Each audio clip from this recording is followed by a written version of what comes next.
शक्तीपीठ महामार्गाला पन्हाळ्यातून तीव्र विरोध. पन्हाळा तालुक्यातील पोहाळेतर्फ आळते परिसरातून जाणाऱ्या प्रस्तावित शक्तीपीठ महामार्गाला शेतकऱ्यांनी तीव्र विरोध दर्शवला आहे. या महामार्गामुळे सुपीक शेतीचे मोठे नुकसान होणार असून अल्पभूधारक शेतकऱ्यांची उपजीविका धोक्यात येणार असल्याची भीती व्यक्त करण्यात आली. बहिरेवाडी, जाखले, गिरोली, पोहाळेतर्फ आळते आणि कुशिरे गावातील शेतकरी आक्रमक झाले असून सरकारने हा प्रकल्प तात्काळ रद्द करावा अशी मागणी करण्यात आली. माझं नाव सुरेश बेनाडे.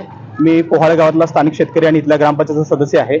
तर नागपूर वरून जो काही आपल्याकडे शक्तीपीठ येतोय तर त्याचं नवीन अलाइनमेंट बदललेलं आहे आणि ते साताऱ्यावरून इकडे कोल्हापूर सांगली मार्गे कोल्हापुरात यायला लागले आणि त्याच्यामध्ये आमच्या पन्हाळा तालुक्यातल्या बहिरेवाडीपासून ते जाखले आणि गिरोली आणि पोहाळे पास करून असा रस्ता पुढे जाणार आहे असं आम्हाला माहिती समजते. वर्तमानपत्रात आम्ही ते वाचलेलं आहे. तर हा जो काय शक्तीपीठ महामार्ग आहे तर तो आमच्या कोल्हापूर जिल्हा जो आहे तो महाराष्ट्रापेक्षा थोडा वेगळा आहे. इथं बहुतांश जमिनी सुपीक आणि पिकाऊ आहे आणि कोल्हापूर जिल्ह्याची लोकसंख्या जास्त आहे, दाट लोकसंख्या इकडे, आणि त्यामुळे जमिनीत तुकडीकरण झालेलं आहे. आणि आमच्या गावातले सगळे शेतकरी अल्पभूधारक शेतकरी आहेत, छोटे छोटे शेतकरी आहेत आणि आमच्या लोकांचं बहुतांश जीवनमान शेतीवरती अवलंबून आहे. तर पोहाळे गावामधून हा शक्तीपीठ जो पास होतोय त्याच्यामध्ये साधारण 1.5 किलोमीटरचं अंतर आहे. 75 एकर सुपीक जमीन आमच्या ह्या शक्तीपीठमध्ये बाधित होणार आहे. तर आमच्या शासनाला अशी विनंती आहे की शक्तीपीठ महामार्गाची आम्हाला आवश्यकता नाही. आम्ही अशी कधीही मागणी केली नव्हती. ज्योतिबाला आणि महालक्ष्मीला यायला ऑलरेडीच आपल्याकडे मुंबईवरून एक रस्ता येतोय, नागपूरवरून आता एक नवा हायवे इकडे चाललेला आहे. त्यामुळे आम्ही याची मागणी केली नव्हती. शासनानं ह्याचं गांभीर्याने विचार करण्याची गरज आहे. आणि कोल्हापूर जिल्ह्यातल्या बहुतांशी लोकांचा म्हणजे 100% लोकांचा शक्तीपीठ महामार्गाला विरोध आहे. तरी मग शासनाचा हट्ट कशासाठी चाललेला आहे हा? तर शासनानं आपली ही भूमिका बदलायला पाहिजे. शक्तीपीठ महामार्ग कोल्हापूर जिल्ह्यात रद्द केला पाहिजे अशी आमची मागणी आहे. दुसरी गोष्ट अशी आहे की शक्तीपीठ महामार्गामुळे जो काय आता बहिरेवाडीवरून जो काय जाखलातनं गिरोली मार्गे पोहाळ्यात यायला लागला आणि पुढे कुशल झाला आहे, तर हे ज्योतिबा जे तीर्थक्षेत्र आहे याच्या भोवतीनं जो काही जंगल आहे मोठ्या प्रमाणामध्ये 2-3 हजार एकरचं जंगल आहे. हा ना इको सेन्सिटिव्ह झोन आहे. हा कोल्हापूर शहराला एक ऑक्सिजन पुरवणारा एक फुफ्फुस म्हणून आम्ही ह्या जंगलाकडे बघतोय आणि हा सगळं जंगल ह्या शक्तीपीठ मार्गामध्ये नष्ट होणार आहे, उद्ध्वस्त होणार आहे. आता गवे असतील, बिबटे असतील किंवा अनेक शेकडो प्रकारचे प्राणी आमच्या जंगलामध्ये राहतात. हे जंगल तर नष्ट होणारच आहे. त्याबरोबर आमचे स्थानिक शेतकरी आहेत, ह्यांचा सुद्धा रोजीरोटीचा जो प्रश्न आहे तो म्हणजे इथली ऊस शेती असेल, दूध उत्पादनावर दूध संस्था इथं पोहाळ्यात 4 आहेत, कुशिऱ्यामध्ये 3 आहेत. तर हे सगळं दूध उत्पादन सगळं कोलॅप्स होणार आहे. तर शासनानं आमच्या भावनाची दखल घ्यावी, नको असलेला शक्तीपीठ रद्द करावा. आता परवाच एक शक्तीपीठ विरोधी कृती समितीचा एक मोठा या ठिकाणी आमच्या इकडे मोठा रॅली झाली इकडे कोल्हापूरला. तिकडे आम्ही सगळे शेतकरी गेलो होतो आणि आम्ही तिकडे त्यांना शक्तीपीठला आम्ही सगळ्यांनी विरोध केलेलाच आहे. तर आज इकडे ही पत्रकार परिषद 9 जूनला या ठिकाणी मोठा महामोर्चा निघणार आहे कोल्हापूरमध्ये. शासनानं आमच्या भावनांचा, मुख्यमंत्र्यांनी लोकभावनेचा आदर करावा, शक्तीपीठ रद्द करावा, नाहीतर ही लढाई तीव्र होत जाणार आहे आणि आम्ही सगळी बायका पोरांना सगळी सहभागी होणार आहे, कारण आमचं गावच उद्ध्वस्त होणार आहे. तर ह्याचं मुख्यमंत्र्यांनी गांभीर्याने विचार करावा अशी आमची विनंती आहे त्यांना आणि शक्तीपीठ रद्द करावा. दुसऱ्या बाजूला सरकार जे आहे ते हा विकासासाठी म्हणते, विकास करणार म्हणते, रस्त्यांशिवाय विकास नाही अशी सरकारची भूमिका आहे. शेतकरी म्हणून तुमची काय भूमिका? विकासाला आमचा अजिबात विरोध नाही, पण शक्तीपीठची मागणीच आम्ही केलेली नाही मुळात. आणि इथं कोल्हापूरला यायला अंबाबाईला आणि ज्योतिबाला ऑलरेडी रस्ते आहेत ना, नागपूरात हायवे चालू आहे. आता पहिल्या कुशिरे गावातून रस्ता गेलेला आहे, कुशिरेच्या जमिनीचं अधिग्रहण केलेलं आहे. त्याच्यामध्ये केरलीची तर फार वाईट अवस्था आहे. आणि या शक्तीपीठमुळे असे प्रॉब्लेम्स व्हायला आहेत की वारणा नदीला तर भराव पडणार आहे. म्हणजे पारगाव, निलवड या टप्प्यात भराव पडल्यामुळे वारण्याला पूर्ण धोका मोठा आहे. त्यानंतर इथं केरलीपासून ते वाकऱ्यापासून असा पुढे जो रस्ता चाललेला आहे तिथे सुद्धा मोठ्या प्रमाणात भराव पडणार आहे. तिथे सुद्धा पूर परिस्थिती निर्माण होणार आणि पाठीमागल्या गावांचा धोका आहे. त्यामुळे शासनानं हा रद्दच केला पाहिजे असं आमचं मागणी आहे. सरकार आपल्या भूमिकेवर ठाम राहिलं तर शेतकऱ्यांची लढाई कुठेपर्यंत असणार? सरकार त्यांच्या भूमिकेवर जर ठाम राहिलं तर शेतकरी आंदोलन आणखी तीव्र करतील. कुठल्याही परिस्थितीत जाऊन आम्ही शक्तीपीठला इंचही जमीन देणार नाही आणि कुठल्याही थराला जायची आमची तयारी आहे लोकशाही मार्गाने. राष्ट्रवादी काँग्रेस अजित पवार गटाचे जिल्हाध्यक्ष बाबासाहेब पाटील आसुर्लेकर यांनीही सरकारवर टीका करत शेतकऱ्यांच्या भावना लक्षात घेऊन महामार्गाचा हट्ट सोडावा, अन्यथा तीव्र आंदोलन छेडण्यात येईल असा इशारा दिला. शक्तीपीठ महामार्गाला आपण पाहताय कोल्हापूर जिल्ह्यातून फार मोठा तीव्र विरोध होऊ चाललेला आहे. आणि ह्या शक्तीपीठ महामार्गाबाबत आपण पाहिलं तर अगोदरचं सर्वे आणि आत्ताचा यामध्ये बदल केलेला, म्हणजे बदल करण्याचं का कारण यामध्ये घडलं आपल्याला सर्वांना माहीत आहे. आज मुंबई, बेळगाव, बेंगलोर जाणारा रस्ता आपल्या शेजारूनच गेलेला आहे. रत्नागिरीहून गेलेला नागपूरला रस्ता आपल्या ज्योतिबाच्या पायथ्याशीच आपण गेलेला आपण पाहिलं. आणि आपल्या ह्या विभागामध्ये एक छोटे सगळे शेतकरी आहेत जे 5 गुंठ, 10 गुंठ, 15 गुंठ, 20 गुंठ, 1 एकराच्या वरती फार कोणाची शेती नाही आहे. आणि प्रत्येक शेतकऱ्याचं मत आहे की एवढे मोठे रस्त्यांचं जाळं झालेलं असताना परत आणि आमच्या ह्या शेती कशासाठी हिरावून घेण्याचा हा घाट घातलेला आहे गव्हर्नमेंटनं.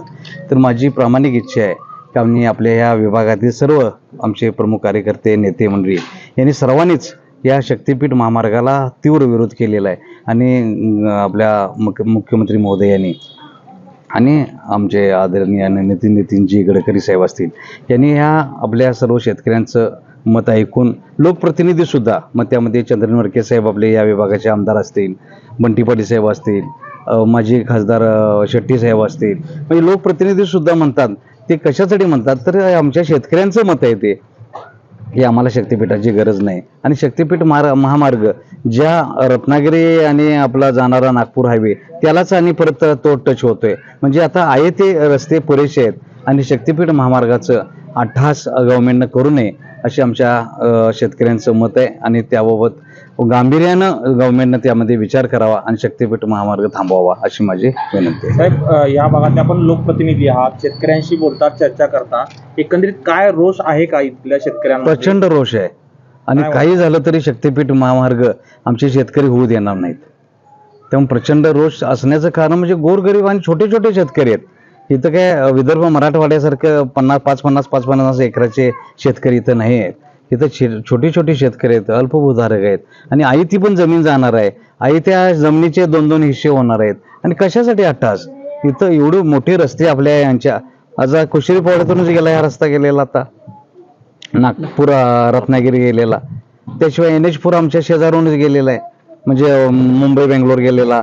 म्हणजे तुम्ही कशासाठी अट्टहास करता? म्हणजे तुम्ही अट्टहास करताय म्हणजे तुमचा आरेरावी चालू आहे की काय असं परत आणि आमच्या शेतकऱ्यांची त्यामध्ये म्हणजे गैरसमज व्हायला लागलेला आहे. त्यामुळं माझी कळकळीची नम्र विनंती आहे आमच्या या विभागाच्या वतीनं की आपण हा शक्तिपीठ महामार्गाचा हा अट्टहास थांबवावा आणि आहे त्यामध्येच त्यांनी जे शेतकऱ्यांचं मत आहे ते समजून घेऊन त्यामध्ये ते मार्ग जो आहे तो आमच्या विभागातून तर अजिबात नको आहे.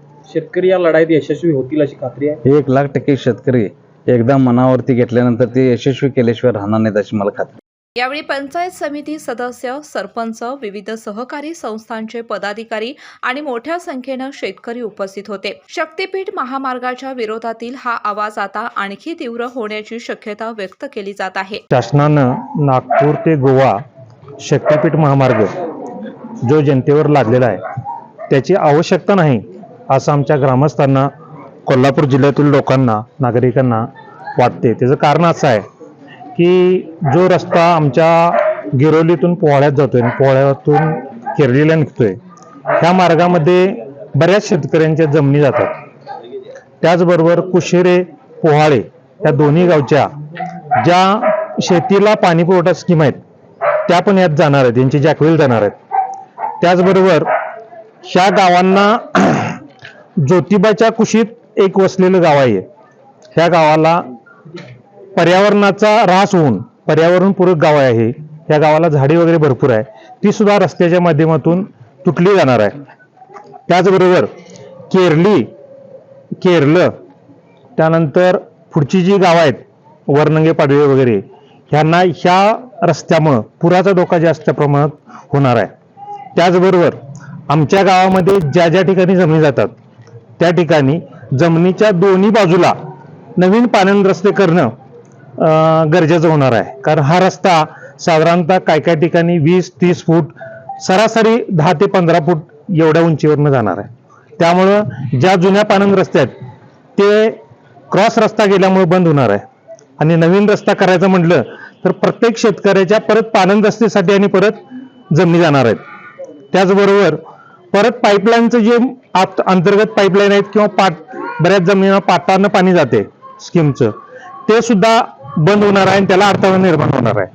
तर अशा अनेक गोष्टीसाठी हा रस्ता आपल्याला नको आहे आणि ह्याला दुसरा रस्ता यांनी पूर्वी जो केलाय रत्नागिरी नागपूर, हा रस्त्याला विचार केला तर मिरज सोडली तर पुढं एकादशी शिवाय ह्या रस्त्याला ट्रॅफिक नाही, म्हणजे गरजेचं नाही. आणि शासनाला माझी विनंती आहे की हा रस्ता शेतकऱ्यांच्यावर लादण्यापेक्षा जुना जो रस्ता आता जो काम चालू आहे त्याच रस्त्याला गोव्याचा रोड रुंदीकरण करून जोडावा अशी मी त्यांना विनंती करतो.